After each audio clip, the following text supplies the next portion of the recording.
Les 7 impacts de balles sont visibles sur la façade du centre médico-psychologique. Dans cet établissement qui accueille des patients en souffrance psychique, le personnel a déjà dû gérer des situations difficiles, mais jamais d'incident de cette gravité. Le 11 mai dernier, des ogives ont été retrouvées dans la salle de soins au 2e étage du bâtiment. On va dire que globalement, il y a quand même une peur qui s'est installée un peu, un petit sentiment d'insécurité, puisqu'on ne connaît pas en fait l'origine. Est-ce qu'on le connaîtra? C'est pas sûr. Donc c'est vrai que pour l'instant, on continue à délocaliser les soins et à travailler dans une autre pièce qui n'est pas à la base une salle de soins.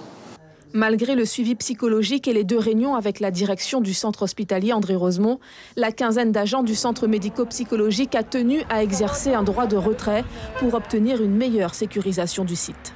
On a dû imposer, faire un rapport de force. Ça ne marche que comme ça ici.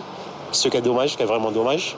Et là, maintenant, on s'est un peu rassuré. Il y a le vigile, les travaux qui vont être réalisés avant le 15 juin. Il y avait sur place déjà une surveillance vidéo qui permettait de contrôler les allées et venues sur chaque étage. Et il avait été acté en concertation avec l'encadrement du CMP, une sécurisation des accès avec l'installation d'un visiophone et également l'installation de systèmes d'alarme en cas de difficulté pour les agents qui auraient eu à disposition ce qu'on appelle un point d'urgence. Le centre hospitalier André Rosemont a déposé une plainte et une enquête est en cours.